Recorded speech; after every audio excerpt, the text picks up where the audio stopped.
Today on Monkey Life, an operation for injured gibbon Peanut, but there's a baby on board. I just need to ensure that both that mother and the infant come out of this thing okay. Kaiyah the lemur's recovered and lets the boys know it. And playtime for the bachelor chimps, but Sammy opts for the housework.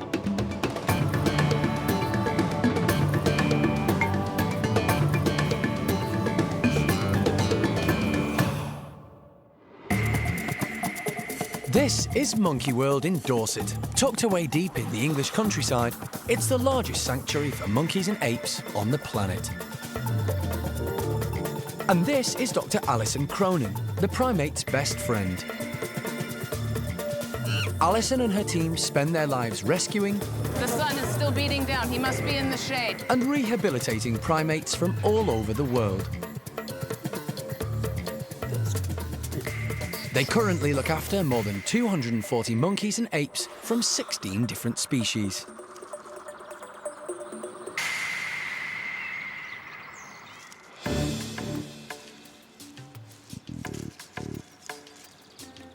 Monkey World is primarily a rescue sanctuary, but is also involved in important breeding projects, helping preserve some of the world's endangered primates. This morning, keeper Leanne has had some worrying news about golden-cheeked gibbon Peanut, one of the lesser apes bred at the park. A keeper went down first thing this morning and checked on Peanut and Pung Yo, and unfortunately we found that Peanut's actually got an injury. She's actually split her lip, and what has actually happened is part of the lip has actually obviously been torn, so it's actually irritating, so it's obviously hanging off, and that means that unfortunately it is a deep wound, so we will have to stitch it. It's bad enough that Peanut has such a nasty injury, but the situation is complicated by the fact that she has a baby, recently named Tia Nang. Peanut gave birth 5 months ago, having already proved to be a marvellous mother with her firstborn, Tien.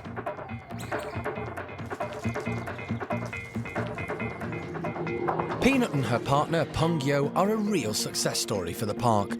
She was rescued from the home of an exotic bird smuggler in Cambridgeshire. And he came from the Taiwanese pet trade. Since they paired up, they've been doing their bit for the European Endangered Species Breeding Programme. But Peanut will need to be anaesthetised for her lip to be repaired, a worrying procedure for a mum with a new baby. Luckily for the team, Alison is able to make a quick call to renowned wildlife vet John Lewis, who's visiting the area. Yeah, I know you're on holiday. I know. I've got a favour to call in. You know, really, it's not a big deal to stitch up her lip, but with that infant clinging to her as well, there's issues of the anesthetic. You don't want the baby to get too drunk.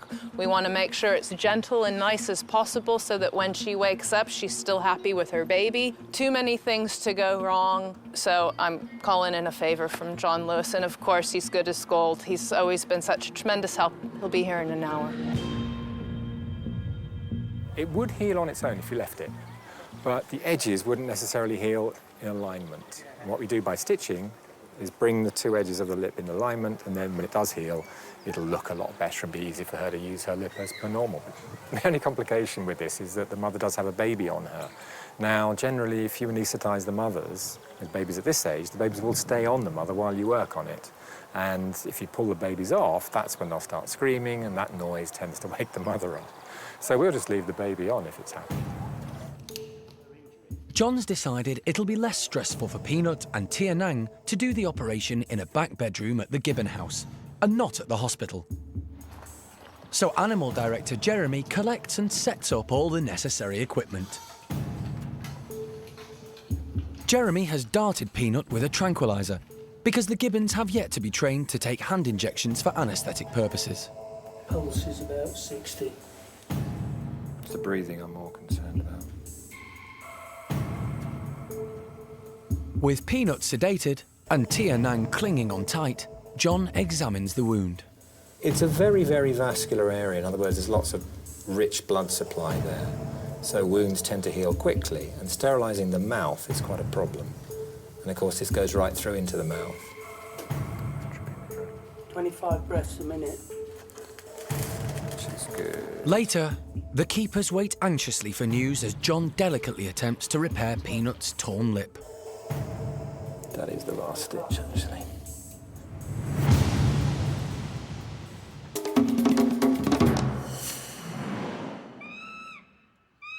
There have been some changes at the bachelor chimp's home in recent weeks, as young male Ben has been gradually integrated into the group. He's now met all the bachelors, including leader Butch, and his henchmen Jester and boisterous Buxom.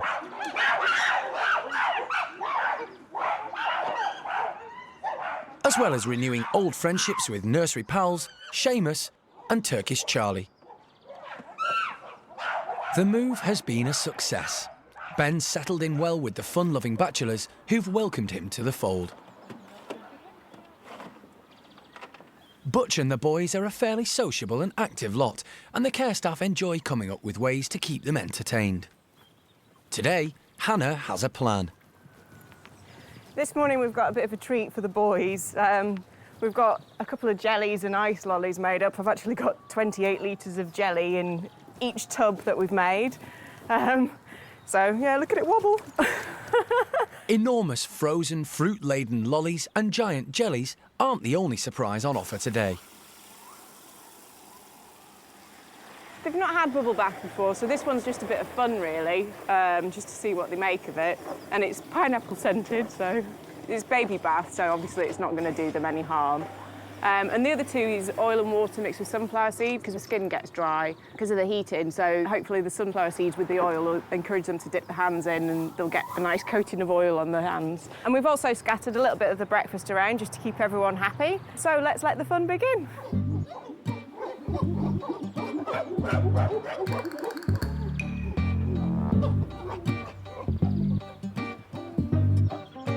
The chimps don't disappoint. Sammy starts off by showing Ben how to stir things up, and the youngster's keen to get involved.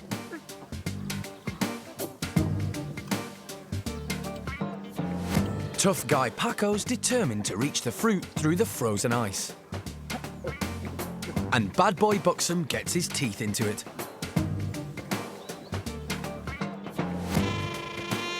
Low-ranking Gypsy investigates the oil and seeds, but backs off when the more dominant and puffed-up Paco turns up wanting the bucket to himself.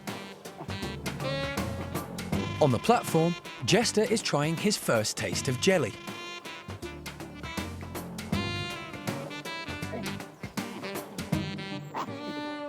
Not his favourite dish, then. Former Spanish photographer's prop Sammy astonishes the keepers with unusual behaviour. His actions look like he's doing a bit of housework.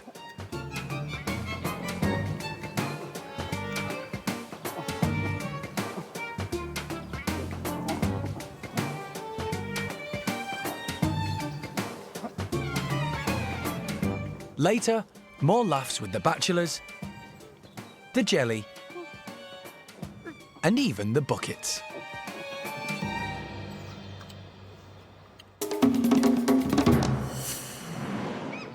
Coming up, Kaiyah bounces back, and anxious moments for Peanut and her baby. This is just a lot of little stitches.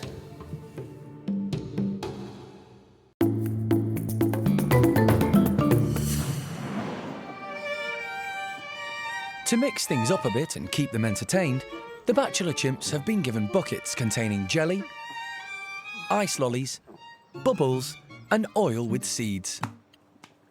And newcomer Ben is enjoying taking part, but it looks like it's every chimp for himself.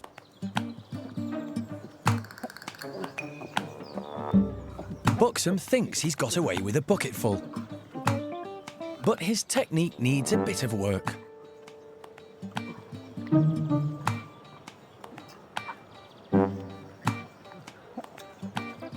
Keen on keeping things clean, Sammy's found a new bucket, but all the floating sunflower seeds are a little irritating. There's got to be a way of dealing with them. Meanwhile, Buxom's decided giant ice lollies are a lot easier to move. Clever Sammy's finally worked out how to siphon off those annoying seeds.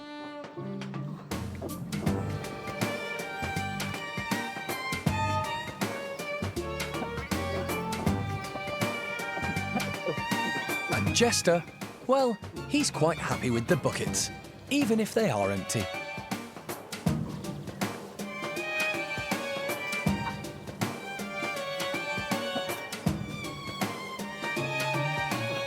That's Jester, and he's just having a bit of fun with his bucket. You can see he's got a really relaxed face. That's a play face. You can see a lot of them are putting the buckets on the heads. I mean, they do the same sort of thing with blankets as well. When they all have blankets, they'll pull blankets over the head. The bachelors have had an entertaining play day, keeping them active and their minds busy. And for Ben, it's been confirmation of his place in the group, with approval all round, including from leader Butch.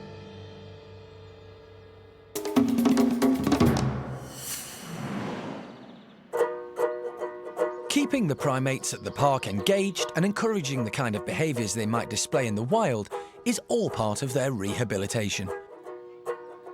The primate care staff work hard to come up with ideas that will help with the process and enrich the lives of the rescued monkeys and apes.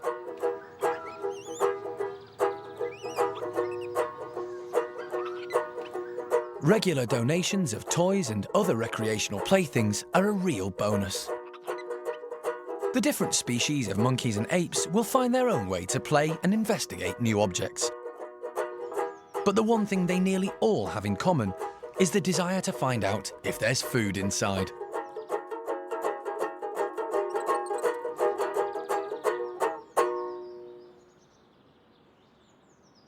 Alison feels enrichment programs like this help address some of the behaviour issues the primates bring with them when they're rescued. Once we get any of our rescued primates back here to the park, I always try and get all of our primate care staff to sort of turn the problem on its head, if you will.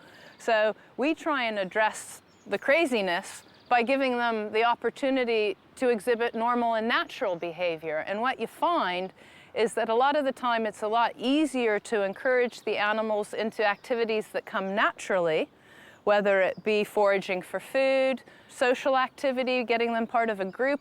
And by encouraging them in those types of natural activities, automatically there's no time left for the crazy behavior. It fragments, and then very slowly it starts disappearing altogether so that those bouts of abnormal behavior become less frequent. And that's our goal here, is to occupy our monkeys and apes and their lives and their daily activities with as much normal behavior as possible. And when we do that, all of the craziness goes away. Many of the monkeys and apes rescued by Alison and the team come from very traumatic backgrounds. They've suffered physical or mental abuse, or both. Even if it's, physical abuse that they've suffered, it can often leave psychological scars. And we see a lot of that here at the park. We have every kind of neurosis and psychosis. I think that's almost listed. We've got the lots. We have had agoraphobic individuals that are frightened to even take a step outside because they've never been outside before. Come on, Paquito. Come on, sweetheart. We have individuals from laboratories that hoard food, presumably because food in their past life was restricted. We get individuals who are solitary and are frightened of other individuals, or you get individuals who are simply attention-seeking and have lived with humans long enough that they know that if you clap or blow raspberries or do any kind of funny, special activity, that gets a human's attention and therefore that achieves what you want. All of them relate to the previous backgrounds that those individuals have come from. But with constant care and support, and plenty to keep their minds and bodies active, the majority of primates go on to lead happy and fulfilled lives.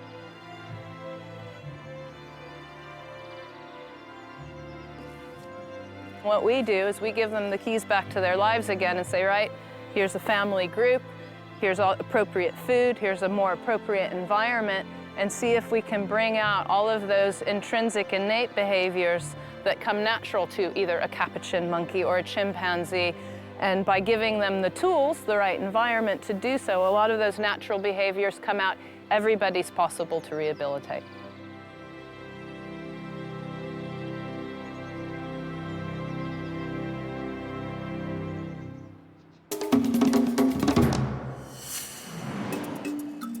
Young lemur Kaiyah's at the start of her rehabilitation, but she's been separated from her group to recover from a wound to her groin, inflicted by another lemur. What happens with this, like, when they freak out, they tend to run away, and someone else might have thought she was either attacking them or panicked as well, and their first instinct is to bite.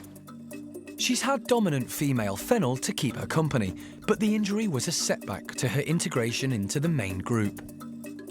We'll sort of start all over again and see how we get on, but at least she's now met all these lemurs. She knows there are other lemurs other than her and fennel in the world, so, and she seemed to be doing well up until now, so hopefully it's just a small setback. Now she's better, Toby and Donna from the primate care team have taken her back to the enclosure at Malagasy. She's settled down, she's got to know what an outside is, she's learnt how to use the cat flap and move in and out of the house properly, so we're hoping she's a bit more settled and that she won't freak out as much this time when the boys go in to see her.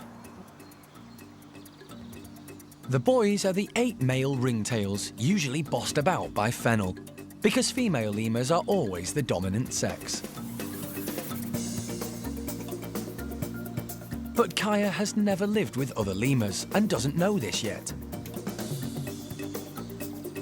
Her injury happened during the first attempted introduction, so the team have changed tactics, and this time they're going to introduce Kaiyah to the males in stages.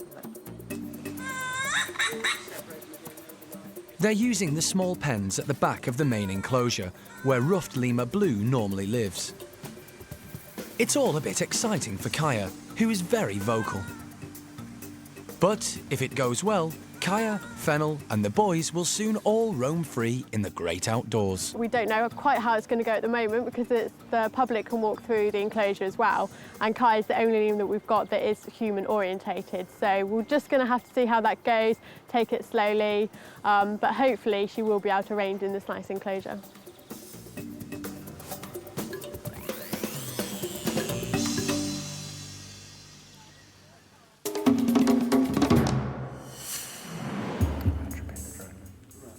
Wildlife vet John Lewis is trying to repair a large, deep gash in Peanut's lip. But the situation is complicated because the golden-cheeked gibbon mum cannot be separated from her baby, 5-month-old Tia Nang. A minute. 25 breaths a minute. Which is good. See what happens when you put babies on animals when you're working on them. They just do this, mostly.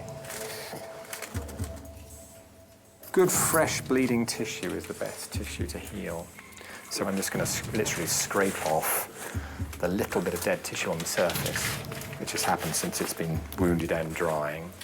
That just, speeds up the healing a little bit more. Keepers Colin and Marcia wait anxiously outside. They're worried because no one likes to anaesthetise a breastfeeding mum. This is just a lot of little stitches.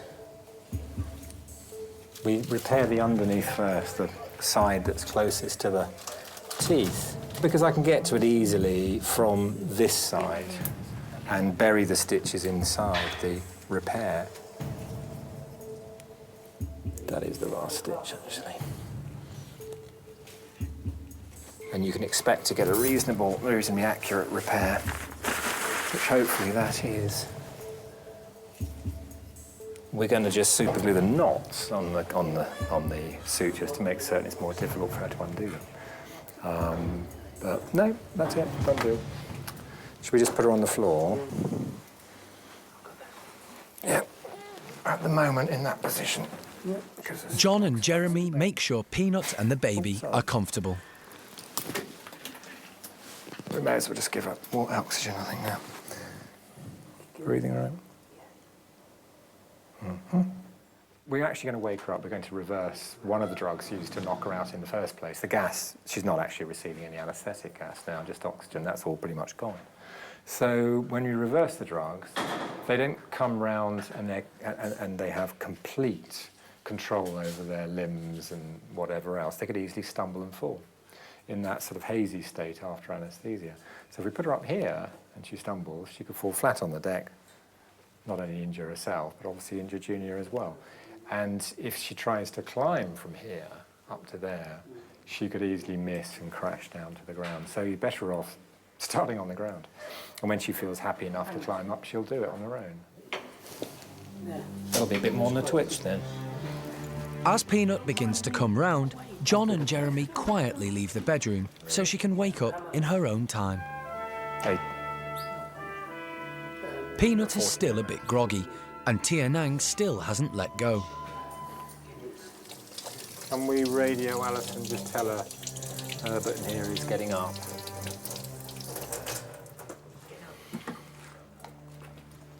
She is got up.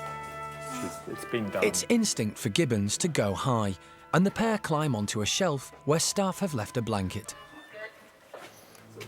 Yeah. Yeah, all good, Alison. The primate care team will keep an eye on Peanut for the next few hours, but John is pleased with how the operation went.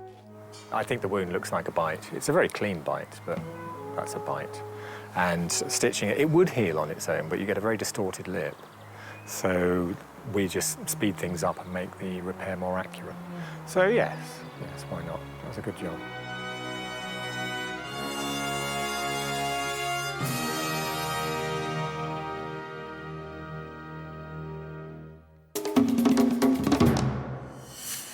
Next time on Monkey Life. A designer jacket for Bruce the Capuchin. So I've made my little dressing in advance. And a wild bedtime for the chimps.